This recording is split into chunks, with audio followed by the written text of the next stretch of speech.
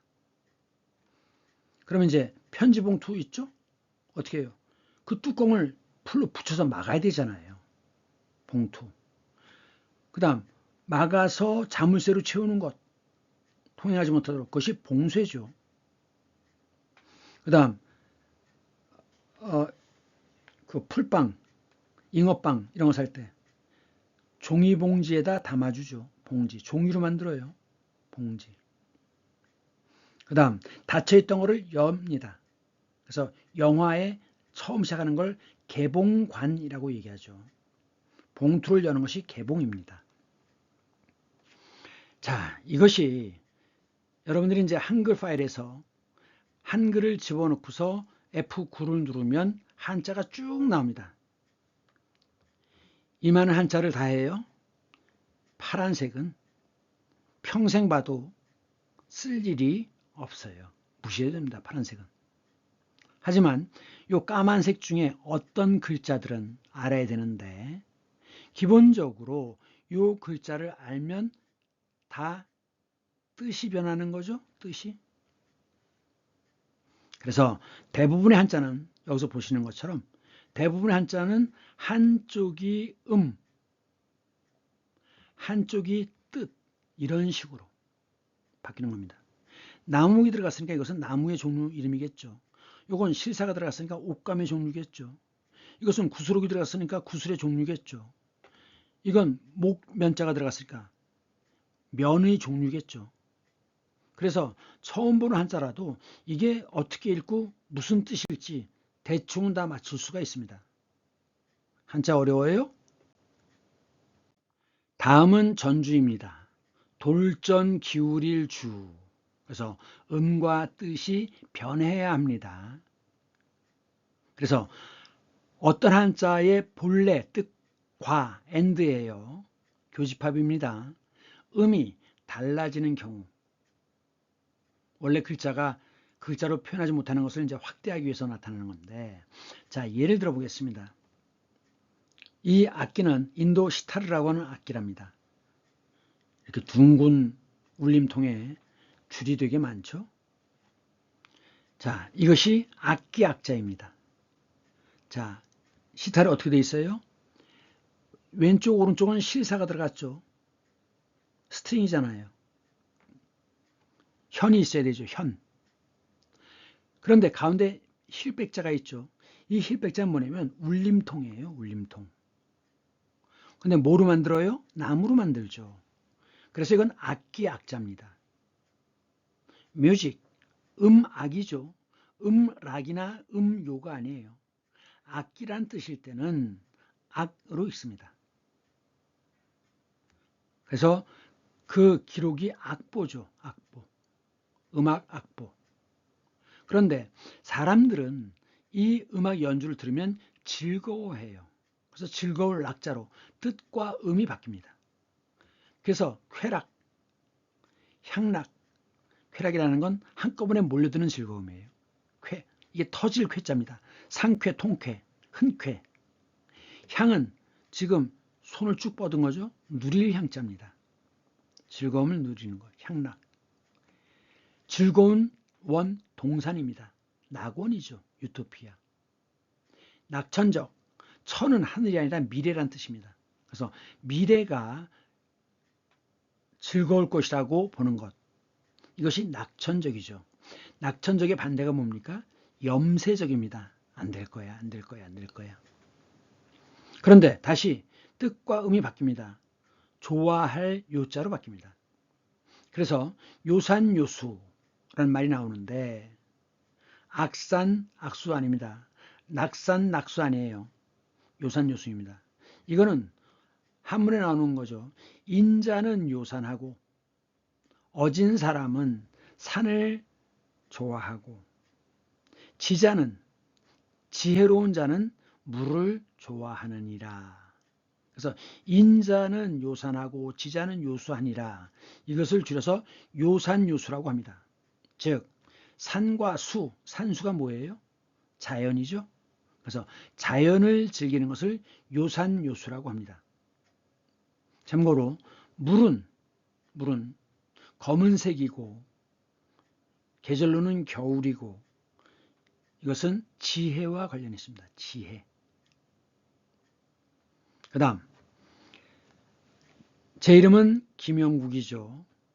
자, 이 원래는 쇠란 뜻이었어요. 금속. 골드도 금속의 한 가지 종류죠. 쇠금이라고 그랬는데 김할지 황금괴짝에서부터 나왔대요. 그래서 황금괴짝 때문에 성을 금이라고 붙인 거죠. 그러니까 옛날에는 금할지라고 했겠죠. 그런데 이 금이 나중에는 왕을 상징하면서 일반 사람들은 못 쓰게 했습니다. 그래서 성도 뭐로 바뀌었어요? 김으로 바뀐 겁니다. 쇠란 뜻에서 성으로, 금에서 김으로 뜻과 음이 바뀐 거예요. 이것이 전주입니다. 자, 금은 황금, 금속, 금박지라고 할 때 이제 쓰는 금이에요. 그리고 사람 이름에는 김이라고 읽습니다. 이 박은 자, 백자죠.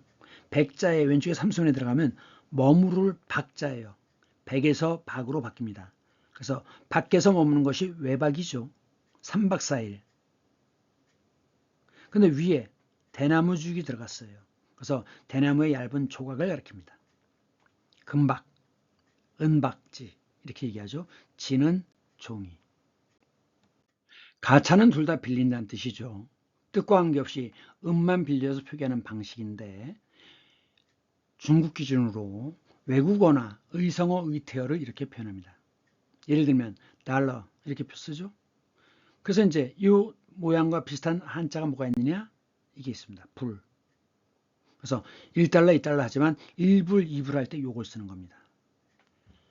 아시아. 한자로 쓰면 아세아. 이 발음은 중국 발음입니다. 우리는 아세라고 있지만 중국 발음은 이 음과 비슷해요. 아시아와 비슷해요. 그래서 동남아 하면 뭐예요? 동남방향에 있는 아시아. 그래서 동남아시아죠. 그 다음에 프랑스는 법국이었는데 지금은 법국이란 말은 잘 안 씁니다. 불란서라고 합니다. 불란서. 나폴레옹. 한자로 쓰면 나팔윤이래요. 도이칠랜드. 덕국이라고 썼는데 지금 그냥 독일이라고 하죠. 그 덕국의 수도 버린, 베를린. 한자로 쓰니까 백림. 그래서 동베를린이 동백림입니다. 터키. 지금은 튀르키예라고 나라 이름이 바뀌었죠.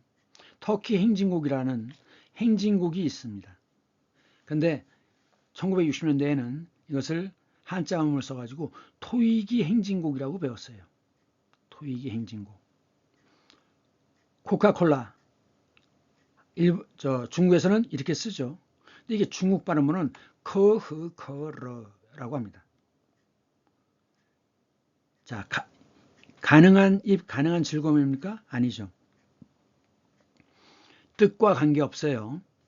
음만 쓰는 겁니다. 그 다음 러시아. 러시아를 아라사라고 써요.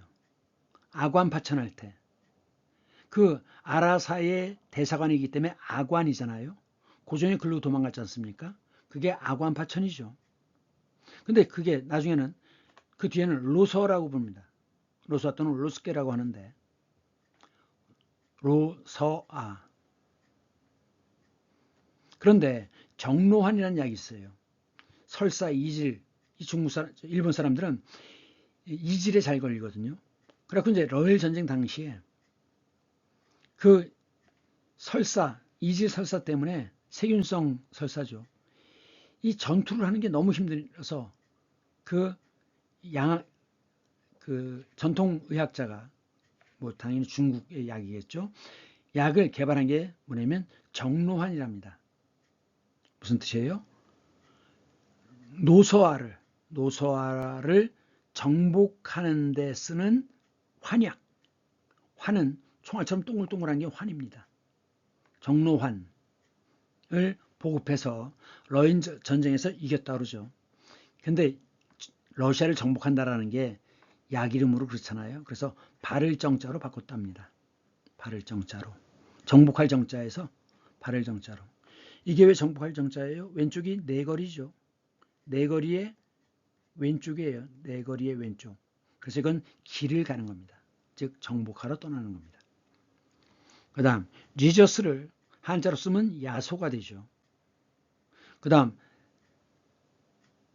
셀시우스라는 사람이 어는 점을 0도, 끓는 점을 100도로 해서 나눴죠. 셀시우스, 셀, 이게 성을 뭐라고 생각한 거예요? 중국 사람들은 섭씨다. 그러니까 김씨, 이씨 할 때 그 씨입니다. 그래서 섭씨라고 표현한 거예요.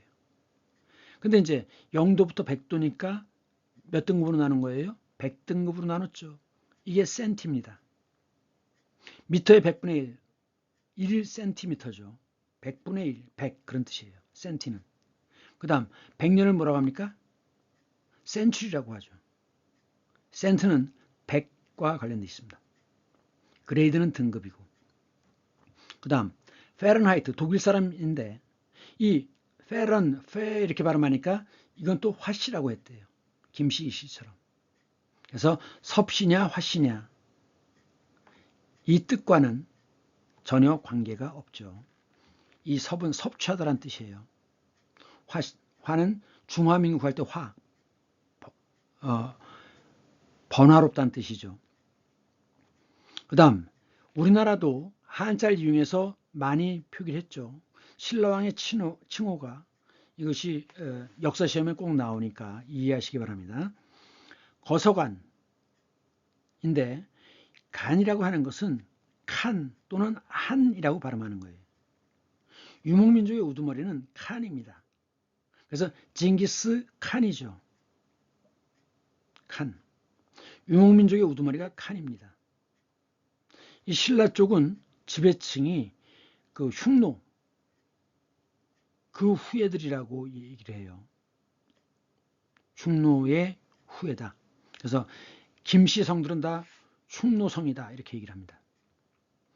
네, 거서관 1대가 거서관인데 그 다음에 2대는 차창으로 바뀝니다. 차창은 처용, 재웅이란 뜻과 통하는데 이것은 제사, 주술적 능력을 의미합니다. 처용, 재웅, 주술적 능력. 그래서 제사장을 의미합니다. 일본의 천황은 그 정치적 지배자가 종교적 지배자가 정치적 지배자로 바뀐 거죠. 그래서 일본은 여전히 제사장의 역사적 단계에 있다고 봅니다. 그 다음 니사금은 자 누가 왕을 할 것이냐 돌아가면서 하는데 누가 할 것이냐 그래갖고 가장 나이 많은 사람이 해야 된다 그래갖고 서로 이빨을 들여다볼 수 없으니까 떡을 베어 물었대요. 그래서 떡에 새겨진 그 이빨의 개수로 따졌답니다. 그래서 이빨의 금, 니금 한자로 쓰니까 니사금. 그 다음 말입간. 이 말이라고 하는 것은 머리. 거부가 머리를 내어라. 머리는 우두머리이면서 생명입니다. 그래서 우두머리란 뜻이죠. 그리고 이 칸을 써서 말입간.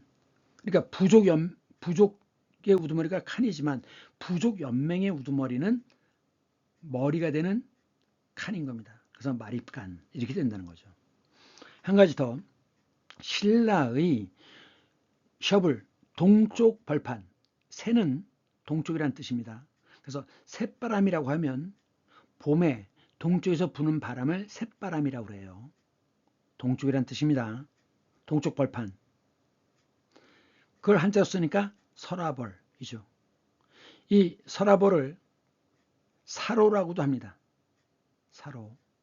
그래서 신라라는 이름이 되었다고 하는데 이 세 벌을 조선 초기의 표기를 하면 이렇게 돼요. 셔블. 셔블이 셔울, 지금은 서울이 된 거죠. 그래서 대한민국의 수도 서울 할 때 그 서울은 원래는 신라의 동쪽 벌판, 즉 경주입니다. 경주를 가리키는 말이었습니다. 자, 이 핵심어 부분은 이번 시간에 중요 내용을 정리해 놓은 것이니까 천천히 이 내용을 차근차근 보면서 앞에 설명드렸던 내용을 기억하면서 이해하면서 반복하기 바랍니다. 그래서 바로 이 유튜브를 끄지 말고 반복이 다 끝날 때까지 천천히 반복하시기 바랍니다. 그리고 오늘 저녁 잠자기 전에 다시 한번 반복해야 되죠. 여러분을 믿습니다. 자, 그럼 다음 주 월요일 날 다시 만나겠습니다. 안녕.